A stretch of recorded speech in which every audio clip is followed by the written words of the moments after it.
परिभाषा है। वह धन जो कर कानूनों का उल्लंघन करके अर्जित किया जाता है काला धन कहलाता है। वह धन जो कर कानूनों का उल्लंघन करके अर्जित किया जाता है काला धन कहलाता है।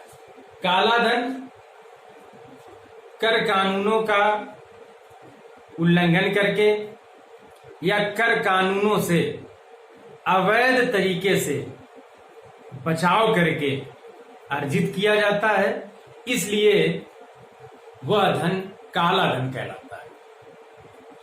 काला धन एक और परिभाषा, आय का वह भाग जो कर योग्य है। एक तथ्य ये है कि तुम्हारे पास आय है और आय का कुछ भाग जो कर योग्य है, किंतु कर निर्धारक को बताया नहीं जाता है।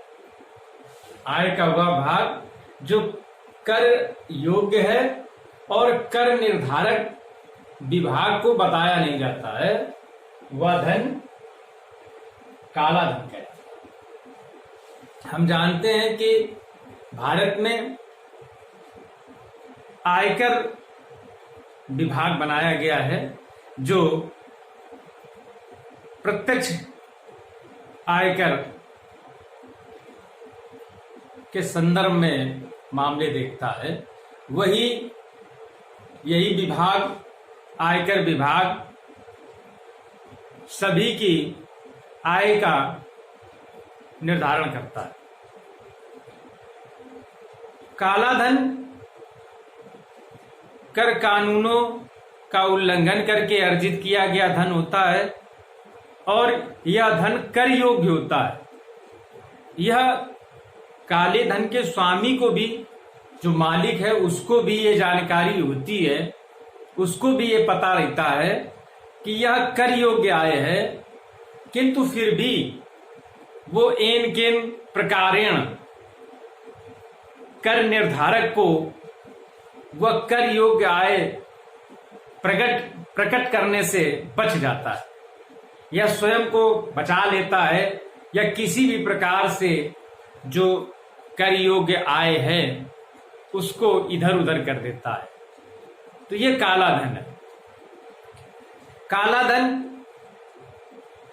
भारत में कई प्रकार से छिपाया जाता है, जैसे गैर कानूनी तरीके से ज्वेलरी, स्वर्णाभूषण, बेनामी जमीन की संपत्ति खरीद लेना और विदेशों में, विदेशी बैंकों में भी ये पैसा जमा कर देना। विश्व के कई देश ऐसे हैं जहां पर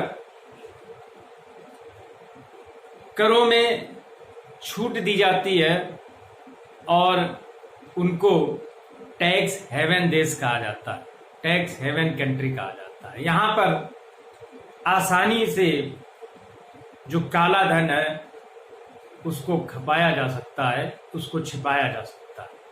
तो काला धन की परिभाषा है कि कर योग्य आय को आयकर कानूनों का उल्लंघन करके अर्जित कर लेना और कर निर्धारक के सामने प्रकट करने से बचना। ये सभी तथ्य जो हैं ये काला धन है। तो काला धन का स्रोत क्या है? पहला है जमाखोरी। जमाखोरी काला धन का एक प्रमुख स्रोत। तस्करी भी काले धन को बढ़ावा देती है और काला धन अर्जित करने का एक जरिया है। प्रायः सबसे अधिक तस्करी सोने और चांदी आभूषणों की जाती है और जब बिना कर दिए हुए इन वस्तुओं का क्रय किया जाता है, गैर कागजों में, गैर बही खाता में बगैर एंट्री के जब इन वस्तुओं को क्रय किया जाता है तो इनका विक्रय भी बिना बही खाते में एंट्री करके ही किया जाता है। इस प्रकार से जो आय अर्जित की जाती है वो काला धन कहलाती है। जैसे यदि 1 लाख रुपए का सोना तस्करी के द्वारा खरीदा गया और जिसको 4 लाख रुपए में बेचा गया, चूंकि क्रय हमने बिना बही खाते में एंट्री के की थी, इसलिए मजबूरी है कि हम इनको बही खाता में बगैर एंट्री के ही बेचेंगे। तो इस प्रकार से जो 5 लाख से जो भी 1 लाख के सोने से जो भी आय प्राप्त हुई, ये काला धन कहलाती है।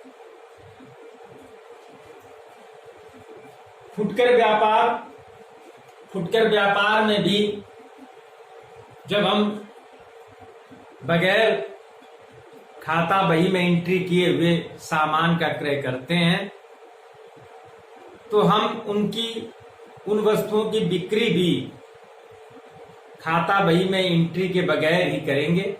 तो ये जो आय अर्जित होगी वो काला धन कहलाएगा। रियल एस्टेट, जमीनों की खरीद फरोख्त में भी काला धन का अर्जन होता है। प्रायः वास्तविक जो मूल्य है जमीन का, मकान का जो वास्तविक मूल्य है उसको कम दिखाया जाता है। कम दिखा करके इस राज्य सरकार या सरकारों को स्टाम्प ड्यूटी दी जाती है और शेष आय जो होती है वो काला धन कहलाती है। राजनीतिक दल वर्तमान समय में काला धन चंदे के रूप में भी राजनीतिक दलों के पास आता है। बड़े बड़े पूंजीपति राजनीतिक दलों को चंदा देते हैं और बाद में सरकार बनने के बाद इन राजनीतिक दलों का वो व्यापारी पूंजीपति अपने हितों के लाभ के लिए इनका उपयोग करते हैं। तो काला धन के ये निम्नलिखित भारत में स्रोत है। कारण क्या है?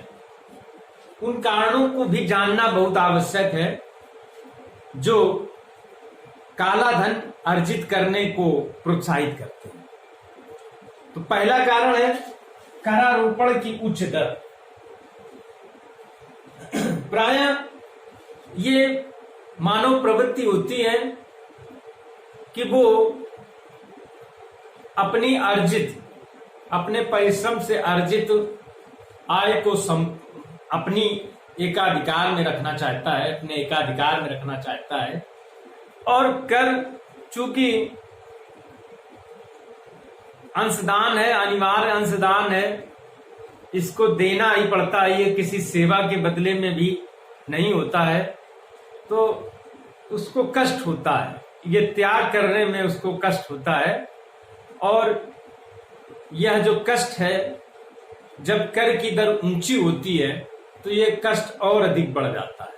इसलिए प्रायः कर कानूनों का उल्लंघन किया जाता है, काला धन अर्जित किया जाता है। मुद्रा प्रसाद, महंगाई या मुद्रा के अवमूल्य में कमी या मुद्रा स्फीति के कारण भी देश में काला धन एकत्र हुआ है। मुद्रा स्फीति भी ब्लैक मनी का एक काज है। कठोर नियंत्रण, तस्करी और दोषपूर्ण चुनावी प्रणाली। वर्तमान समय में चुनाव बहुत ही खर्चीले हो गए हैं और इस कारण से राजनीतिक दल पूंजीपतियों से चंदा लेते हैं और बाद में सरकार बनने पर पूंजीपति इन राजनीतिक दलों का उपयोग करके काला धन अर्जित करते हैं। समाधान के उपाय, काला धन एक बड़ी समस्या है। काला धन का सबसे अधिक जो दुष्प्रयोग है वो उच्च उपभोग की ओर जाता है और उपभोग की अधिकता के कारण ही बाजार में महंगाई बढ़ती है, जिससे कम आय वाले लोगों को हानि होती है। तो काला धन, इसको नियंत्रित करने के लिए कुछ समाधान भी है। पहला है कि कर की दर कम होनी चाहिए। यदि कर की दरों को कम कर दिया जाए तो जो करदाता है उसका कष्ट भी कम हो जाएगा और वो कर चुकाने में आसानी भी रहेगी। दूसरा है आयकर कानूनों में सुधार किया जाए। आयकर कानूनों की जटिलता के कारण भी काला धन की समस्या उत्पन्न होती है, तो इसलिए आयकर कानूनों में सुधार की भी आवश्यकता है। आयकर जांच आयोग का गठन किया जाए। करों आयकर की जांच त्वरित होनी चाहिए और इसलिए आयकर जांच आयोग का गठन किया जाना चाहिए। छापा व तलाशी अभियान चलाए जाने चाहिए। आय प्रकटीकरण योजना भी समय समय पर लाई जानी चाहिए। विमुद्रीकरण, हम जानते हैं कि विमुद्रीकरण वह प्रक्रिया है जिसमें सरकार कुछ कागज और सिक्कों के जो नोट होते हैं, मुद्रा होती है, उसको चलन से समाप्त कर देती, चलन से बाहर कर देती है। और ये प्रक्रिया जो है इसलिए की जाती है ताकि बैंक में लोग अपना पैसा जमा करें, जिससे उनकी एक जो आय है उसका अनुमान लगाया जा सके। जो उनके घरों में, बेड में, अलमारियों में काला धन छिपा हुआ है तो वो बाहर निकल करके आए। भारत में अभी हाल में ही 500 और 1000 के नोट बंद किए गए थे। पुराने 500 और 1000 के नोट जो बंद किए गए थे, ये विमुद्रीकरण योजना थी। इससे भी काला धन की समस्या दूर होती है। विभागीय जांचें बढ़ाई जाएं, बेनामी लेन देन पर रोक लगाई जाए, चुनाव प्रक्रिया में सुधार किया जाए। महंगी, बहुत खर्चीली चुनाव प्रक्रिया ने भी भारत में काले धन की समस्या को जन्म दिया है।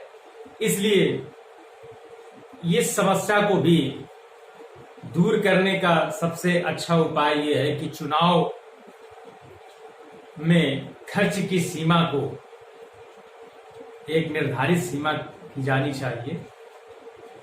मूल्य शिक्षा को बढ़ावा दिया जाना चाहिए।